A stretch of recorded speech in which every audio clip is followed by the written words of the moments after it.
Breaking news Ukraine పై Russia మరోసారి రెచ్చిపోయింది. డ్రోన్లతో Ukraine పై విరుచుకుపడింది Russia.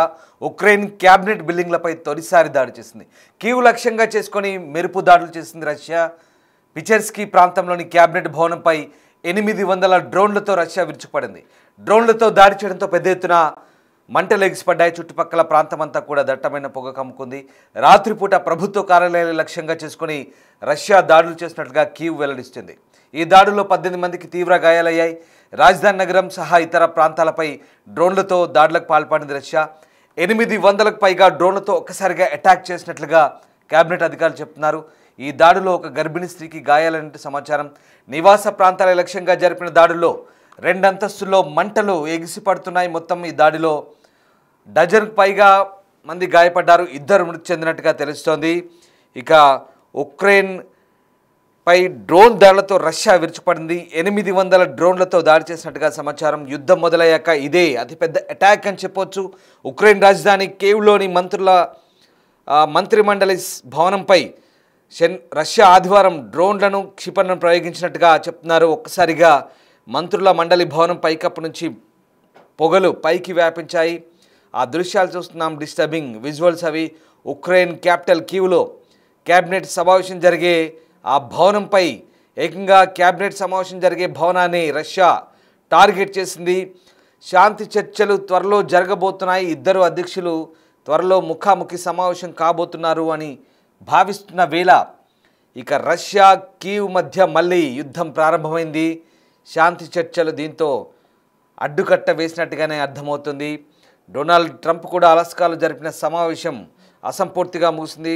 ఆ చర్చలు విఫలమయ్యాయి. దీంతో తాజాగా రష్యా మళ్ళీ కీవ్పై దాడి చేస్తుంది. అదిగో మీరు చూస్తున్న దృశ్యాలు ఉక్రెయిన్ క్యాపిటల్ కీవ్లోని క్యాబినెట్ సమావేశాలు జరిగే మంత్రిమండలి సమావేశాలు జరిగే ఆ భవనంపై రష్యా చేసిన అటాక్. దాదాపు 800 డ్రోన్లు, 1 కాదు 2 కాదు 800 డ్రోన్లతో విరుచుకుపడింది. దీంతో ఆ భవనంపై జరిగిన దాడితో ఒక్కసారిగా డజన్ల సంఖ్యలో గాయపడ్డారు. 2 మృతి చెందారు. అందులో ఒక చిన్నారి కూడా ఉన్నట్టుగా తెలుస్తోంది. ప్రస్తుతం ఈ ఘటనలో 2 కాదు 3 చనిపోయినట్టుగా చెప్తున్నారు. అగ్నిమాపక దళం ఫైర్ ఫైటర్స్ ప్రస్తుతం ఆ మంటలను ఆర్పేసేందుకు ప్రయత్నిస్తున్నారు. ఈ భవనంలో మంత్రుల ఇల్లున్నాయి, కార్యాలయాలు కూడా 2 ఉన్నాయి. రాజధానిలోని ప్రభుత్వ ప్రధాన కార్యాలయం అంటారు ఇది. గవర్నమెంట్ హెడ్ క్వార్టర్స్తో సహా అనేక నివాస భవనాలు మంటల్లో చిక్కుకున్నాయి. ఈ ఘటనలో 3 చనిపోయారు. చాలామందికి తీవ్ర గాయాలైనట్టుగా తెలుస్తోంది. సో మొత్తం మీద ఉక్రెయిన్ మంత్రులే లక్ష్యంగా రష్యా డ్రోన్ క్షిపణులు దాడి చేసింది. మంటల్లో ప్రభుత్వ భవనాలు చిక్కుకున్నాయి. కీవ్పై రష్యా డ్రోన్ క్షిపణి దాడులకు సంబంధించిన తాజా దృశ్యాలవి. రష్యా ఉక్రెయిన్ మధ్య వాతావరణం చల్లబడింది అనుకుంటున్న ఈ నేపథ్యంలో తాజాగా మళ్ళీ దాడులు కొనసాగుతున్నాయి. దీంతో ప్రభుత్వ భవనాలు, నివాస ప్రాంతాలు మంటల్లో చిక్కుకున్నాయి. శనివారం రాత్రి రష్యా దాడుల్లో 3 వ్యక్తులు మరణించారు. క్రెమిన్చుక్ అలాగే క్రివీ రోవ్, ఒడిస్సా నగరాల్లో కూడా దాడులు జరిగినట్టుగా చెప్తున్నారు. ముప్పును దృష్టిలో ఉంచుకొని ప్రస్తుతం పోలాండ్ తన విమానాలను సిద్ధం చేసింది. ఈ నేపథ్యంలోని ఉక్రెయిన్ రాజధాని కైవ్లోని మంత్రుల భవనాలపై రష్యా ఆదివారం డ్రోన్లు క్షిపణులను ప్రయోగించింది. ఒకసారిగా మంత్రుల మండలి భవనంపై కప్పు నుంచి పొగలు పైకి వ్యాపించాయి. ఆ దృశ్యాలు మనం చూస్తున్నాం. అగ్నిమాపక దళం సిబ్బంది వెంటనే ఘటనా స్థలానికి చేరుకొని ఫైర్ ఫైటర్స్ మంటలను ఆర్పేందుకు ప్రయత్నిస్తున్నారు. ఈ భవనంలో మంత్రుల ఇల్లు కూడా ఉన్నాయి, కార్యాలయాలు కూడా 2 ఉన్నాయి. అలాగే రాజధానిలోని ప్రభుత్వ ప్రధాన కార్యాలయంతో సహా అనేక నివాస భవనాలు మంటల్లో చిక్కున్నాయి. ఒక్కసారి ఆ దృశ్యాలకు సంబంధించిన స్పాట్ విజువల్స్ అలాగే ఆ శబ్దాలు కూడా విందాం.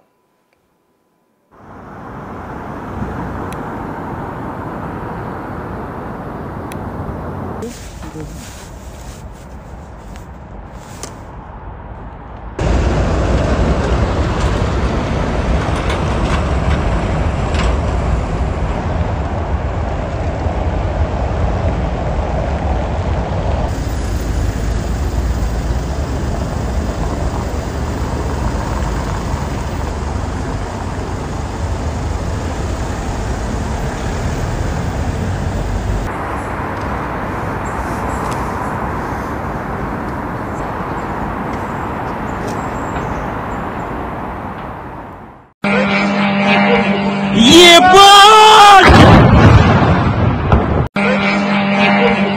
ये बात ये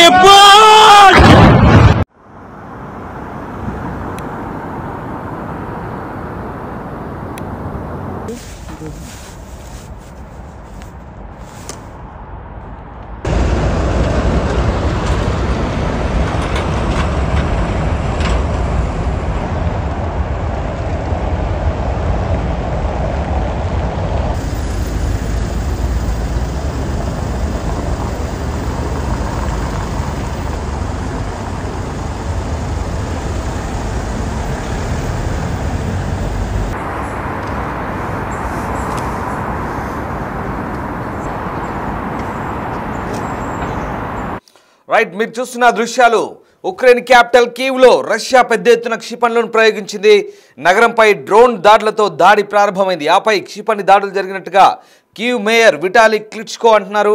రష్యా ఇప్పటివరకు ప్రభుత్వ భవనాలను లక్ష్యంగా చేసుకోవడం మానేసింది. ఇక రష్యా ఇప్పుడు ఉక్రెయిన్పై వైమానిక దాడులు పెంచబోతున్నట్టు తెలుస్తోంది.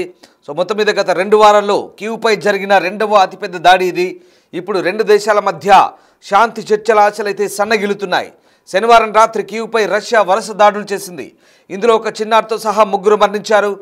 డార్నిట్స్కీలోని ఒక భవనం 2వ అంతస్తులో మంటలు చెలరేగాయి. కీవ్లోని పశ్చిమ స్వియాషిన్స్కీ జిల్లాలో దాదాపు 9 అంతస్తుల భవనంపై క్షిపణి దాడుల కారణంగా పూర్తిగా మంటల్లో చిక్కుకుంది. ఇక ఉక్రెయిన్లోని క్రెమెన్చుక్ నగరంలో డజన్ల కొద్ది పేలుళ్లు జరిగాయని, కొన్ని ప్రాంతాలకు విద్యుత్ సరఫరా నిలిచిపోయిందని మేయర్ విటాలీ మాలెట్స్కీ చెప్తున్నారు. క్రివీరిలోని రవాణా పట్టణ మౌలిక సదుపాయాలను రష్యా లక్ష్యంగా చేసుకున్నట్లుగా సైనిక అధికారి చీఫ్ ఒలెక్సాండర్ విల్కుల్ అంటున్నారు. దక్షిణ ఉక్రెయిన్లోని ఒడిశాలో నివాస భవనాలు కూడా దెబ్బతిన్నాయి. ఈ దాడులపై రష్యా ఇంకా రియాక్ట్ కాలేదు. ఉద్దేశపూర్వకంగానే సివిలియన్స్ని టార్గెట్ చేసుకున్నారనే ఆరోపణలను ఇరు వర్గాలు ఖండిస్తున్నాయి. అయినప్పటికీ యుద్ధంలో వేలాది మంది పౌరులు మరణించారు. మరోవైపు పశ్చిమ ఉక్రెయిన్పై వైమానిక దాడుల ముప్పు ఉందంటూ పోలిష్ సాయుధ దళాలు చెప్తున్నాయి. ఇక వాయు భద్రతను నిర్ధారించడానికి తమ విమానాలు సిద్ధం చేశామంటూ కూడా ఇప్పటికే పోలాండ్ చెప్తోంది. సో పోలాండ్ కూడా యుద్ధానికి సిద్ధమైనట్టుగా తెలుస్తోంది.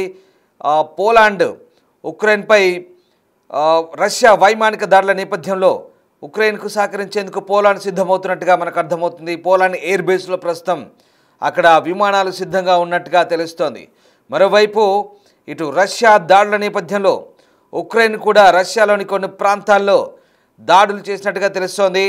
బ్రయాన్స్క్ ప్రాంతంలో డ్రుబ్జా చమురు పైప్ లైన్పై ఉక్రెయిన్ దాడి చేసింది. ఇది హంగరీ, స్లెవేకియాకు, రష్యాకు చమురును సరఫరా చేసే రవాణా పైప్ లైన్ ధ్వంసం చేశామని కీవ్ వైమానిక దళం టెలిగ్రామ్లో పోస్ట్ చేసింది. సో ఈ నేపథ్యంలో పరస్పరం దాడులు కొనసాగాయి.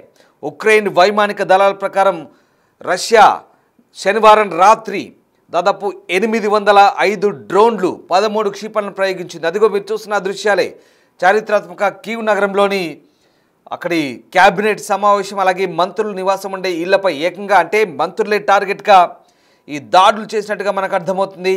ఇక శాంతి చర్చల ఆశలు సన్నగిలినట్లే.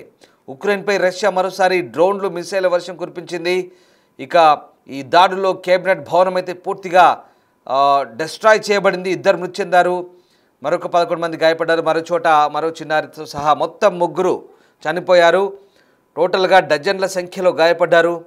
కేబినెట్ భవనంలో పెద్ద ఎత్తున మంటలు చెలరేగాయి. కీవ్ అధికారిక భవనం కూల్చివేశామంటూ రష్యా ప్రకటించినట్టుగా చెప్తున్నారు. కానీ ఇప్పటివరకు అధికారికంగా ప్రకటనలు ఏం లేదు. కానీ ఇటు మృతుల్లో 7 ఏళ్ల వయసున్న చిన్నారి కూడా ఉంది. శాంతి చర్చలపై ఆశలు సన్నగిల్లుతున్న తరుణంలో 2 వారాల వ్యవధిలో కీవ్పై ఇది 2వ భారీ రష్యన్ డ్రోన్ అలాగే క్షిపణుల దాడి. సో మొత్తం మీద రాత్రికి రాత్రి అతి భీకర దాడులు చేసింది. హోరాహోరీగా దాదాపు 4 సంవత్సరాలుగా యుద్ధం కొనసాగుతుంది. 2022 ఫిబ్రవరి 24న ఆరంభమైన యుద్ధానికి అంతమనేదే ఉండట్లేదు. ఇన్ని రోజులుగా నిరాటంకంగా ఈ 2 దేశాలు తలపడుతూనే ఉన్నాయి. నువ్వా నేనా అన్నట్లు పోరాడుతున్న ఈ పోరులో ఉక్రెయిన్లోని పలు నగరాలు ధ్వంసమయ్యాయి. వేలాది మంది ఇరువైపులా ప్రాణాలు కోల్పోయారు. తీవ్ర ఆస్తి నష్టం జరిగింది. అయినప్పటికీ కూడా ఎక్కడా 2 దేశాలు వెనక్కి తగ్గడం లేదు. సో మొత్తం మీద అలస్కాలో డొనాల్డ్ ట్రంప్ ప్రయత్నం చేశాడు రష్యాకి ఉక్రెయిన్కి మధ్య యుద్ధాన్ని తగ్గిస్తారంటూ. రష్యా అధ్యక్షుడితో ఆయన మాట్లాడారు, కానీ చర్చలు అసంపూర్తిగా ముగిశాయి. అంటే ఫలవంతం కాలేదు, ఫలప్రదం కాలేదు. దాని తర్వాత ఏదో ప్రకటన చేశారు. రష్యా ఉక్రెయిన్ అధ్యక్షులు 2 ముఖాముఖి కూర్చుంటారు, అందులో నేను కూడా వెళ్ళి కూర్చుంటానంటూ డొనాల్డ్ ట్రంప్ ప్రకటన చేశాడు. కానీ అది సాధ్యం కాలేదు. కానీ శాంతి చర్చలు సన్నగిలినట్లే. దాదాపుగా ఇక్కడ యుద్ధం ముగిసినట్టుగా లేదు. 2022లో ప్రారంభమైంది ఫిబ్రవరిలో. ఇప్పటికి 4 ఏళ్ళు కావస్తుంది దాదాపుగా. అయినప్పటికీ కూడా యుద్ధం కొనసాగుతున్నది. ఈ 4 ఏళ్ల యుద్ధంలో ఇప్పటివరకు వేలాది మంది ఇరువైపులా సైనికులు కోల్పోయారు. వేలాది మంది ప్రాణ నష్టం జరిగింది. $1 బిలియన్ ఆస్తి నష్టం జరిగింది. అయినప్పటికీ కూడా ఇంకా 2 దేశాలు నువ్వా నేనా అన్నట్టుగా తలపడుతున్నాయి. ఎక్కడా తగ్గట్లేదు. ఓవైపు ఉక్రెయిన్కి పశ్చిమ దేశాలు సహకరిస్తున్నాయి.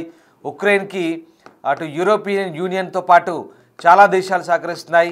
నార్వే, కెనడా, అలాగే పోలాండ్, బ్రిటన్ ఇలాంటి దేశాలు ఆర్థిక సహాయాన్ని అందిస్తున్నాయి. అలాగే ఈ దేశాలతో పాటు చాలా దేశాలు, పశ్చిమ దేశాలన్నీ కూడా సైనిక సహకారాన్ని, ఆర్థిక సహకారాన్ని అందిస్తున్నాయి. అటు రష్యాకి మాత్రం ఒంటరిగా పోరాడుతుంది. రష్యా దగ్గర న్యూక్లియర్ వార్ హెడ్స్ ఉన్నాయి. రష్యా దగ్గర చాలా వరకు బలం ఉంది, బలగం ఉంది. కానీ ఇక్కడ మరోవైపు పరోక్షంగా నాటో కూటమి, నాటో దేశాలు అలాగే పశ్చిమ దేశాలన్నీ కూడా ఉక్రెయిన్కు సైనిక సహకారం అలాగే ఆర్థిక సహకారం అందిస్తూ యుద్ధాన్ని వెనుకుండి నడిపిస్తున్నాయనే విమర్శలు కూడా ఉన్నాయి. అలాగే నాటోలో ఒకవేళ ఉక్రెయిన్ చేరితే కనుక రష్యాకి ఇబ్బందులు కాబట్టి ఉక్రెయిన్ నాటోలో చేరకుండా రష్యా ఎప్పటికప్పుడు అడ్డుకుంటున్న పరిస్థితి. సో మొత్తం మీద ఈ రెండు దేశాలు హోరాహోరీగా పోరాడుతున్నాయి.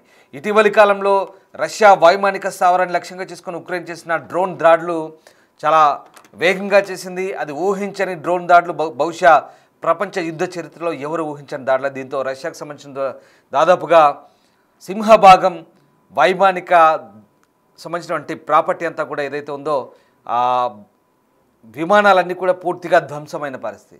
కానీ తర్వాత రష్యా మళ్ళీ రెచ్చిపోయింది. అంతే స్థాయిలో కీవ్పై విరుచుకుపడింది, ఉక్రెయిన్పై విరుచుకుపడిన పరిస్థితి. కానీ ఇప్పుడు తాజాగా 805 డ్రోన్లతో 13 క్షిపణులతో దాడి చేసింది. ఈసారి ఏకంగా కీవ్లోని మంత్రుల భవనాలే టార్గెట్ చేసింది.